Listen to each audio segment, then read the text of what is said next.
Okay, hey again. So I'm gonna do another video. Oh, let me set my timer. Try to keep this under control here. Okay, there we go.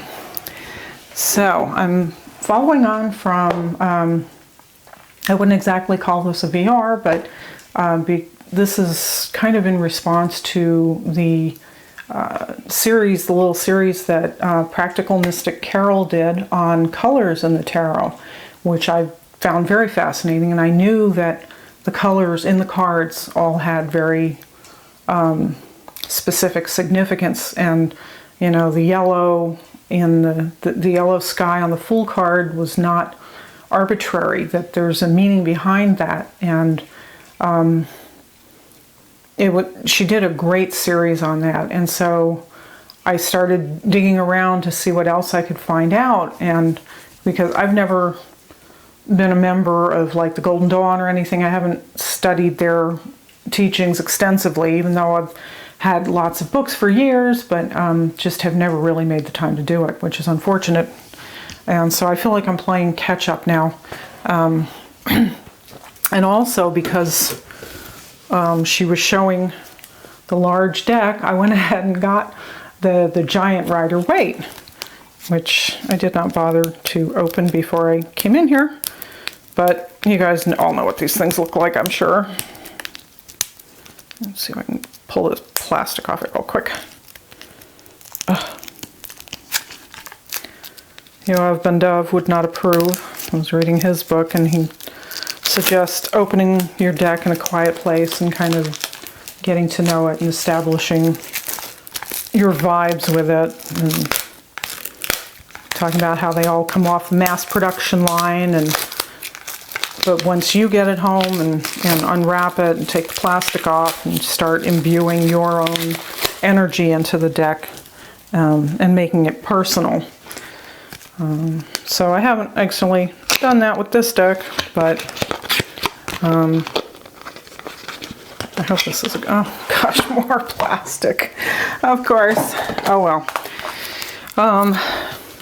So I started digging into this old book that I've had sitting around for ages and ages, and if it'll focus, it's The Tarot by Paul Foster Case, who was originally a member of the Golden Dawn, and then he split off and started his own group known as the Builders of the Adytum, or Adytum, I'm not sure how to pronounce that. And he has written a number of books on the tarot. And he goes into, so this book, The Tarot, The Key to the Wisdom of the Ages, he goes into the occult symbology of numbers, and he talks about construction of the tarot, and then he gets into each of the individual cards and describes them in great detail. So like the Fool, it'd be easier to show this here, on his bag, the little thing here is described as an eagle. So I don't know that that's on actually the Rider-Waite, if that one's like that. Let's see if I can, come on. This is why I wanted the larger deck, so I could see all the details better. But I don't know if it's going to match up. Oh, I must have put the Fool at the end. There he is. Okay, so maybe, I mean, it could be an eagle.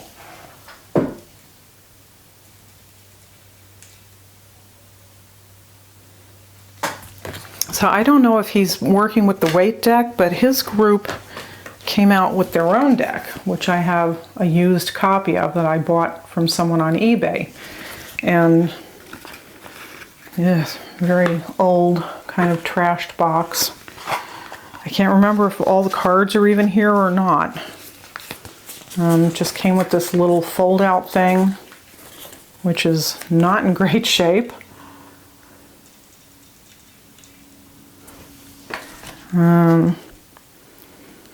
So yeah, this matches the image in the book very closely. You can see the the image on his bag is definitely an eagle. And he talks about the red feather. And the idea with this deck, for the members of this order, the BOTA, they were supposed to color the deck in themselves. And it looks like whoever had this deck kind of started. For some reason, he made the Emperor very silvery in gray. Most of the cards are not colored, which I will take as a blessing, because I probably, well, he got the Chariot mostly done, but most of the rest of the cards are still just, excuse me, black and white, the line drawings. So anyway, I'm glad I have this. Interesting, the cards he picked out to color first.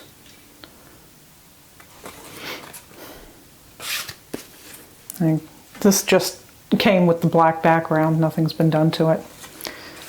But, anyway, I'm glad I have this deck to look at as I go through the book, just in case the writer waits, see where it differs. Excuse me. I can't talk for very long and I start getting froggy. You can imagine job interviews are murder for me. I gotta sit there talking for hours and hours. I sound like a frog by the end of it. Oops.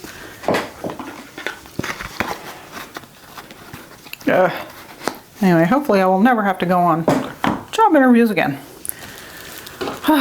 So anyway, this is it's a really good book. If you can find a copy of this, I don't know if it's still in print. I picked this one up used at Powell's years ago for $12. Copyright 1947 by Paul Foster Case. Copyright renewed 1975. I have no idea if it's still out there or not. Excuse me.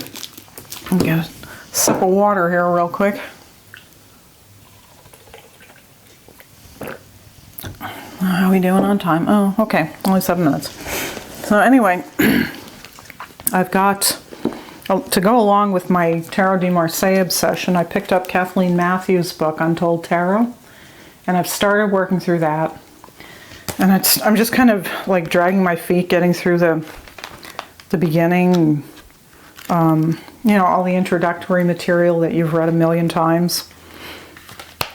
But yeah, she's got a lot of information in here, so I don't really have too much to say about this deck just yet, or this book. But she gives some spreads in the back, so if you're interested in this. And then I've started reading this one, which I got, I think, when I picked up the CBD Tarot. And then this just came today. I thought I'd get both of his books. I don't know if there's any difference or much difference between them, what he talks about in one and not in the other. And then also, I know this is like too much all at once, but this is how I do things. It's all or nothing. So, because of our friend, Shamanic Arawak Priestess, who is a big cartomantic reader and she started out reading just regular playing cards. And so I started getting very curious about that because I've never really known anybody who did that. But I like the idea of it, and I was doing some reading online. I found a website that I'll have to go and dig up again, and I'll put the link down below if you want to read it, because it was kind of a nice little intro to how to read playing cards if you want. So I picked up a couple of decks of cards as well. These were, you know, and of course I couldn't just go for the standard bicycle cards. I had to get these, you know, fancy schmancy ones. Medieval cards or something. So let's see if I can get this off real quick. They look nice online, so I figured, all right, what the heck. But I keep seeing people showing the most beautiful playing cards, and I don't know where they get them. So I was like looking all over. These come with a little, it's just a paper seal. But I think the ad kind of tries to make it look like it's wax, but it's not. It's just a little paper seal. But the box is nice. It's a papery little box. It's not the usual coated plasticky box. So seal came off very nicely. Did not mess up the box, so that's nice. And take a look at some of the cards, which are not in more plastic. But they do feel just like regular playing cards. So I guess, I'm not sure what this one's supposed to be for. If it's a joker or what.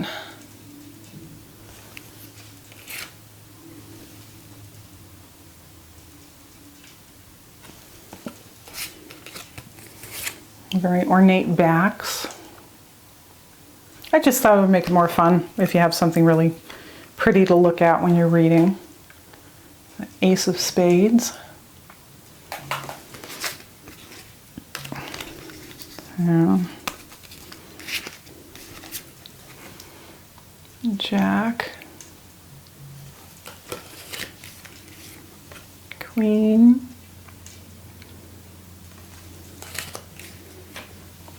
And King.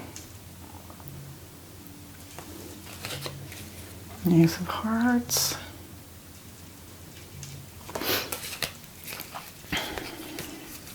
We all have this little heraldic device in the center.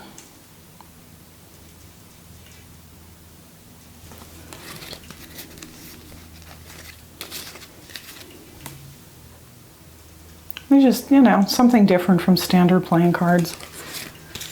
So I'll be giving those a whirl. Come on. There we go.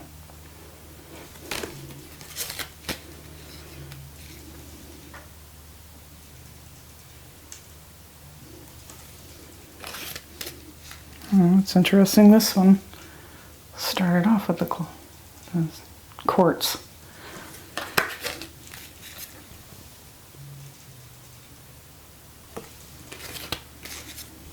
There's our Jack. Very interesting. Now, instead of the two-headed like you usually get with these things. But the colors, I noticed some of them don't, some of the fancier decks like this don't have the suit symbols in the right colors. And I really wanted to stick with that. The one site that I was looking at was saying that spades and clubs are generally bad cards, and then hearts and the diamonds are the good cards. So I specifically wanted to have them in red and black, you know, showing the right colors. So I got that, and then, oh great, fair warning, box came right apart already. I think these were put out by Anomaly World. Oh, Elephant Playing Cards. That's who they are. Elephant Playing Cards, printed in China. I'll have to glue the box back together. So anyway, we'll see how that goes. Just because I don't have enough to do, right? Are we doing on time? Oh, 13 and a half minutes. So I got that one, which is like a gold, and then this one is like a white and gray version. Let's see if I can get this open real quick and see what's... Don't ask me why I needed so many of these. I just, you know, just for fun. Okay, so this feels more like your standard box, and it's got the little seal again. And like I said, it's just a little paper seal. You just pull it up. And it did come off without damaging the box, which is nice. Okay, so instead of the gold, these are just black and white.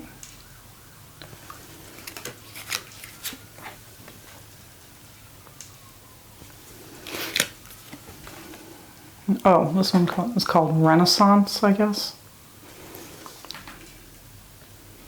Created by Anomaly World.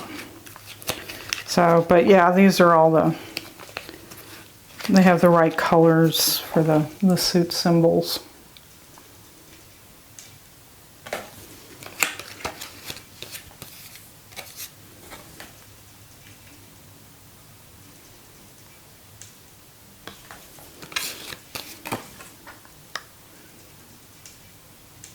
just for something different. So, oops. Okay, let me get this before I dump everything that's perched here on my leg. And then I got this silly unicorn. Just because it was, you know, $4, so why not? And I picked up this book to go with it. And I think this is the one Shamanic Arawak Priestess mentioned that she just picked up too.